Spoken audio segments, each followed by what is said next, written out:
Right now, I'm going to share some knowledge with you that church history meticulously removed from its scriptures. It's about something Jesus shared exclusively with his inner circle, only with those who were ready. It's about the call of the monad and how you recognize and answer it. This isn't ordinary knowledge.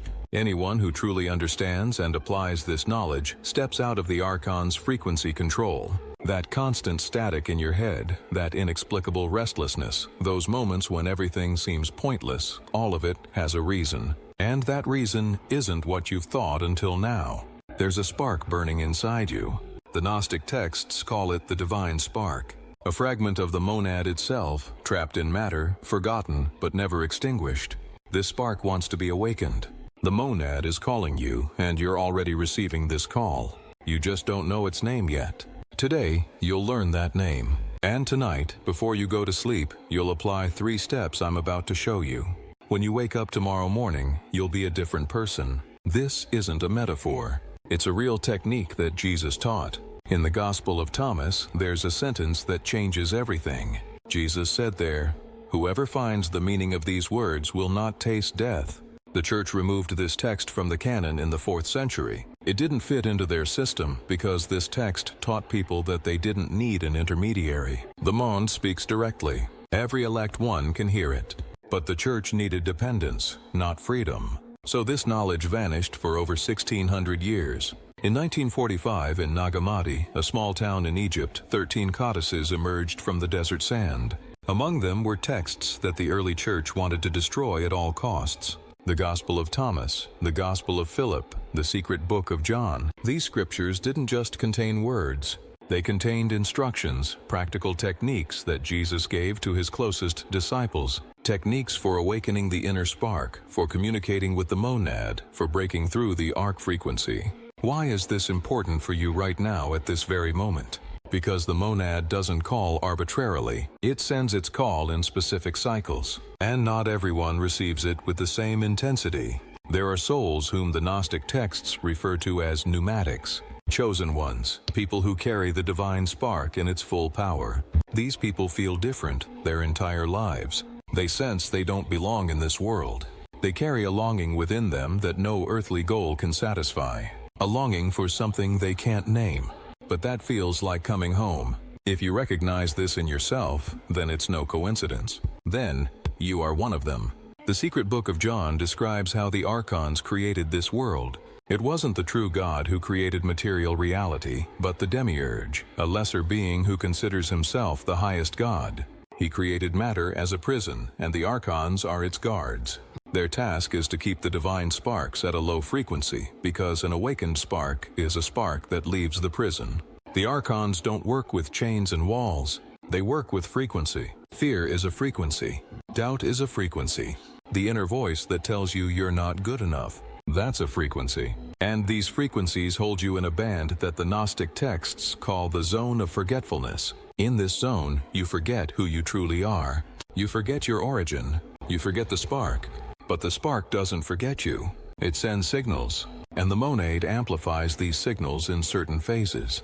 You experience this as restlessness, as sleep disturbances, as sudden clarity in the middle of the night, as distance from people who used to be close to you, as the feeling that your old life no longer fits. These aren't disturbances. These are signs. These are the calls of the monad breaking through the erratic frequency. Jesus knew these signs.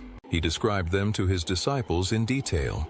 He explained when they occur, how they feel, what they mean, and he gave them tools to respond to these signs, not with prayer, not with submission, but with technique, with a precise method that activates the divine spark and breaks through the arc frequency. The Gospel of Philip speaks of a bridal chamber, an inner space where union with the divine takes place. This space is not a place. It's a state, a frequency state which you can reach through a specific practice. Early Gnostics knew this practice. They performed it in small groups in secret, far from the growing power of the church, and they achieved something the church couldn't control. Direct experience of the divine without priests, without ritual, without intermediaries. This was precisely why the church destroyed these teachings. Not because they were false, but because they worked. Now imagine you had access to this very knowledge, to the technique Jesus gave to his inner circle, to the method by which the early pneumatics answered the call of the monad and stepped out of archonic control. That's exactly what you're about to receive in the next few minutes. But before I show you this technique, you need to understand one thing. The archons have a defense system, and this system doesn't work outside of you. It works within you. Every time a person is on the verge of recognizing their true nature, this system activates. It creates doubt. It creates distraction. It creates the impulse to click away from this and do something else. Maybe you're feeling exactly that right now. Maybe a voice inside you is saying, "This sounds too simple. It can't work. I'll look at it again tomorrow." That voice isn't your voice. That's the archic frequency protecting itself. Because if you apply this, it loses its control over you.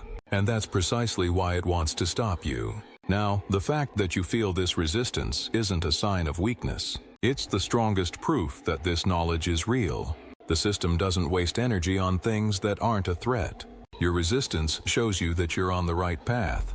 Now, place your hand on the center of your chest, right where you sometimes feel that pressure, that tightness that comes and goes for no apparent reason. Feel the warmth beneath your palm, that faint pulsing you feel there. That's not just your heartbeat. That's your spark.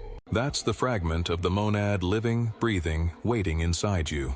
Do you notice it? That subtle resonance, that quiet yes deep inside you. That's your spark responding. The Pista Sophia, one of the most profound Gnostic texts, describes 3 levels of archont. The first level is the level of noise. This is the constant mental static, the inner monologue that never stops. Worries, plans, memories, judgments, an endless stream that binds your attention. This noise has a function. It prevents you from hearing the silence. And in the silence, the monad speaks. The second level is the level of identification. The archons create a false identity. You believe you are. Your name, your profession, your history, your problems, your fears. This identification binds the spark to matter. As long as you believe you are all of that, you cannot recognize who you truly are. The third level is the level of forgetfulness. Even if a person awakens for a moment, even if they have a flash of insight, this level ensures they forget again. In the morning after waking up, that moment when you dream something important but can't recall it, or a moment of deep clarity that feels like a dream hours later, that is the third level. It erases what the Monet has shown you. Jesus taught a 3-stage method that breaks through exactly these 3 levels. Each stage dissolves a level of control. Together, they fully open the channel to the monad. The first stage is called the silence of the heart in the Gnostic text. You do the following. Tonight, before you go to bed, sit upright, not in bed, but on a chair or on the floor. Your back is straight. Your feet touch the floor. Close your eyes and direct your entire attention to the point in the center of your chest. Not to your heart as an organ, but to the space behind it, the space the Gnostics called the inner bridal chamber. Inhale slowly. As you inhale, imagine your breath flowing directly into this point. As you exhale, imagine a faint light emanating from this point. Not bright, not blinding, but gentle, like a candle behind frosted glass. Repeat this 7 times. Exactly 7 times. The number 7 has a special significance in the Gnostic tradition. It stands for the 7 spheres, the 7 layers of archantic control that must be broken through. After the 7th breath, remain still. You don't think, you don't wait for anything. You are simply there in this point, in this stillness. Thoughts will come, that's for sure.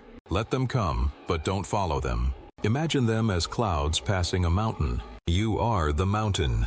This moment of stillness, even if it's only for a few seconds, is the moment when the first level of our contact control breaks. The noise interrupts, and in this interruption, the monad can penetrate to you.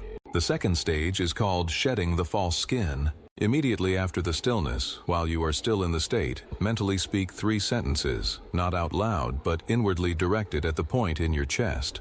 The first sentence is, "I am not my name." The second sentence is, "I am not my story." The third sentence is, "I am the spark." Each of these sentences dissolves a layer of false identification. Gnostic teachings emphasize that words spoken with consciousness carry their own frequency. They are not mere information. They are vibration, and this vibration works at a cellular level. Your body has an electromagnetic field, and the center of this field is your heart. When you speak these sentences from the heart space, they change the frequency of this field. The false skin that the archons have placed around your spark begins to loosen. Speak each sentence slowly. Feel it spreading in your chest. Between each sentence there is a pause of 3 breaths. No rush. The monad has been waiting for eons for this moment. A few more breaths won't make a difference. The third stage is called the seal of remembrance.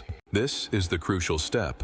The step the church wanted to hide at all costs because this stage prevents the third level of control from erasing your experience. After the 3 sentences, place your right hand on the center of your forehead and your left hand remains on your chest. 2 points connected by your arms, connected by your intention. The Gnostics called this the bridge because it connects the seat of knowledge with the seat of the spark. In this posture, you mentally speak 1 sentence. I remember just that I remember. This sentence is the seal. It programs your consciousness to retain the experience. It prevents the level of forgetfulness from erasing what you've just opened. Hold this position for the duration of 7 breaths. Then lower your hands, open your eyes, and go straight to bed. Don't speak to anyone afterward. Don't look at your phone. No screen light, no voices, no distraction. The channel you've just opened is sensitive. The archons will try to close it again immediately. Every distraction is a tool they use. Don't give them any. What will you experience if you do this tonight? Early Gnostics documented what happens after this practice. They called it the answers of the monad. During the night, you will dream more vividly than usual. Some see a light, some hear a voice, some fly. This is the monad responding through the open channel. The next morning, you will notice an unusual clarity. Thoughts are quieter. The inner voice that usually floods you with worries immediately after waking up is silent. This is the sign that the first level of control has been broken through for a moment.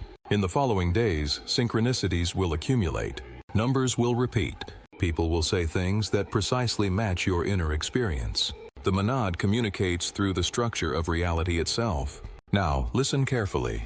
The system will fight back. In the hours after this practice, the archantic frequency will try to pull you back. The old restlessness will return stronger than before. Doubts will come. You'll think this didn't do anything. It was just imagination. Recognize these thoughts for what they are. This is the system trying to regain control. The stronger the resistance, the more powerful your activation was. Repeat the practice the next night for 7 nights. After 7 nights, the channel will have stabilized. Some will ask, why didn't anyone tell me this before? The answer is painful. This knowledge was systematically eradicated. The Council of Nika in 325 decreed what was to be considered true doctrine. Everything that taught direct access to the monad was branded as heresy. The church needed dependent believers, not free sparks, but they couldn't destroy everything. Texts survived in the desert sand in forgotten monasteries in secret circles. And now, this knowledge reaches you. Not by chance, but because you are ready. Now place your hand on your chest again. Feel the spark there. It's awake. It's listening to you. It's waiting for tonight. For eons, it has waited for this very moment. For precisely you. If you feel that this knowledge is meant for you, if you recognize this resonance in your chest, then write in the comments now. I remember, this is more than a comment. This is your first conscious response to the call of the Mond. This knowledge must reach the people who are ready. If you know someone who feels this inner restlessness, who lies awake at night, who feels alienated in their own life, then share this video. It could be exactly the call that person is waiting for. Subscribe to this channel so the algorithm can't bury this knowledge. Every subscription is a sign to the system that the chosen ones are awakening. And hit the thumbs up button now. Right this moment, not later. Now, tonight, your path back to the moment begins. The spark within you has waited 1,600 years for this moment. Don't let it wait a single night longer. If this knowledge has changed the way you perceive your existence and the world around you, then subscribe to this channel. We unearth the history they tried to bury. Awaken your spark and shape the future. The next hidden treasure will soon reveal itself. Don't forget to like this video to carry the light forward.